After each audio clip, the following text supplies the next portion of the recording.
The restaurant was almost empty when he walked in, the kind of quiet that makes every footstep sound louder than it should. Outside, rain tapped softly against the glass windows, blurring the city lights into streaks of gold and gray. He chose a corner table, not because it was comfortable, but because it allowed him to disappear. After a long day of being invisible to the world, that was all he wanted. As he opened the menu, he noticed a woman standing near the counter, clutching a worn-out purse and holding the hand of a small boy whose jacket was too thin for the weather. Her eyes kept moving, door to counter, counter to floor, as if she were calculating courage. The boy tugged her sleeve and whispered something. She bent down, nodded gently, and whispered back, though her voice trembled. He looked away, not out of cruelty, but habit. Life had taught him that noticing pain didn't always mean you could fix it. Still, something about the child's hollow eyes lingered, quietly settling into his chest like an ache that refused to fade. The waitress approached the woman with a practiced smile, the kind that hides exhaustion. The woman spoke softly, almost apologetically, asking if there was anything small they could afford. The menu shook slightly in her hands. The boy stared at the pictures of food as if they were dreams instead of meals. The waitress hesitated, glancing toward the manager, then back at the woman. Rules were rules, but hunger didn't understand policies. The man at the corner table overheard every word without meaning to. He told himself it wasn't his business. He had his own worries, his own bills, his own reasons to stay silent. Yet as the boy asked, "Mama, can we share one?" something inside him cracked. He remembered his own childhood, the nights when his mother skipped dinner so he could eat. He remembered pretending not to notice. That memory pressed hard against his ribs. The waitress offered a glass of water and an awkward smile. The woman thanked her too many times, the way people do when dignity is all they have left. When the waitress walked away, the boy's shoulders sagged. He tried to be brave, tried to smile at his mother, but children can only pretend for so long. The man watched the woman brush rainwater from her son's hair with fingers that shook from cold and fear. He felt an unfamiliar tightness in his throat. He had come here to eat alone, to enjoy a quiet meal, to forget the world for an hour. Instead, the world had followed him in and sat 2 tables away. His food arrived, steaming and generous, and the smell drifted across the room. The boy noticed. He didn't stare out of greed, but curiosity, the innocent wonder of a child who didn't understand why some people ate while others waited. The man pushed his plate away, appetite gone. He stared at the table, at his hands, at the reflection of the overhead light on the polished surface. In that reflection, he saw a choice, one that would cost little but mean everything. He stood up slowly, heart pounding louder than the rain outside. Each step toward their table felt heavier than the last, not because of fear, but because kindness often demands courage. The woman looked up, alarm flashing across her face, as if expecting judgment instead of help. He smiled gently, keeping his voice low so as not to draw attention. "I couldn't help overhearing," he said, pausing to choose words that wouldn't wound pride. "Would you mind if I joined you?" The woman hesitated, then shook her head. The boy looked up at him with wide eyes. The man pulled out a chair and sat, placing his untouched plate between them. "I ordered too much," he added lightly. "It'd be a shame to waste it." The woman's lips parted, disbelief mixing with relief. Tears welled up before she could stop them. She tried to refuse, but hunger spoke louder.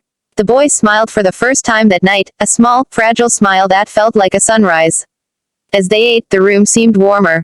The boy ate carefully, savoring each bite as if afraid the food might disappear. The woman apologized again and again, her voice breaking each time. The man listened more than he spoke. She told him about losing her job, about rent overdue, about a husband who had left with promises and never returned. She spoke without asking for pity, only honesty spilling out after weeks of silence. The man nodded, understanding more than she knew. He shared his own story in pieces, losses, mistakes, nights when hope felt distant. For a moment, they were not strangers but people connected by shared fragility. The waitress returned, surprised to see the table full of life now. The boy thanked her with a grin, and she smiled back, eyes glistening. Something had shifted in the air, subtle but powerful, as if kindness had quietly rewritten the rules of the room. When the plates were empty, the woman reached for her purse, panic flashing across her face. The man gently placed his hand over hers. "Please," he said softly, "let me." She shook her head, pride flaring again, but he didn't push. Instead, he looked at the boy and said, "You did me a favor tonight. You reminded me of something important." The boy frowned, confused. "What?" he asked. The man smiled. "That sharing makes food taste better." The woman laughed through tears, a sound both broken and beautiful. When the bill came, the man paid quietly, adding more than necessary. He didn't announce it. He didn't wait for gratitude. He simply stood, wishing them well. The woman stood too, her hands trembling. I don't know how to thank you, she whispered. He met her eyes. One day, he said, when you can, do the same for someone else. Outside, the rain had slowed to a drizzle. The woman wrapped her son tighter in her coat, warmth replacing fear in her eyes. The boy waved as the man walked away, his small hand cutting through the damp air. The man paused, turning back once more. For a moment, he considered giving her his number, offering more help. But he stopped himself. Sometimes, kindness is not about rescuing, but restoring strength. As he stepped into the night, he felt lighter than he had in years. He realized that while he had given money and food, he had received something far greater, a reminder that goodness still existed, even in quiet corners of tired restaurants. Behind him, the woman watched him disappear, clutching hope as tightly as she held her son's hand. 8 days passed, but the memory stayed. For the woman, it became a turning point, a moment she replayed whenever despair crept in. She found work soon after, not because of magic, but because hope had returned, and with it, determination. She told her son about that night often, not as a story of charity, but of humanity. She taught him that strength isn't measured by what you have, but by what you give, even when you have little. For the boy, the man became a quiet hero, not one who saved the day with grand gestures, but one who noticed. And sometimes, that is enough to change a life. The man returned to the restaurant weeks later, sitting at the same table. The waitress recognized him and smiled knowingly. He ordered the same meal but felt no rush to eat. He looked around, wondering who else might be silently struggling. He understood now that kindness didn't require wealth or perfection, only attention. He realized how close he had come to missing that moment, how easy it would have been to stay seated, to look away. That thought unsettled him. How many chances to do good slip past unnoticed each day? The question stayed with him, shaping his choices in small but meaningful ways. Months later, on a cold evening much like the first, the door opened and a familiar face stepped in. The woman stood taller now, her coat newer, her eyes brighter. The boy ran ahead, spotting the man instantly. Mama, it's him, he shouted. The man stood, stunned. The woman approached, tears already forming. We kept our promise, she said softly. She explained how she now volunteered at a shelter, how she helped others the way she had once been helped. She handed him a small paper bag. Inside was a handwritten note and a simple meal. Tonight, she said, smiling, I share with you. The man couldn't speak. His throat tightened as he realized the ripple effect of one small act.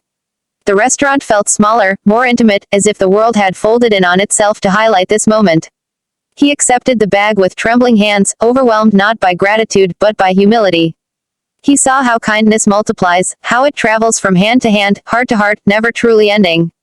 The boy hugged him without hesitation, a pure, unguarded gesture that sealed the moment.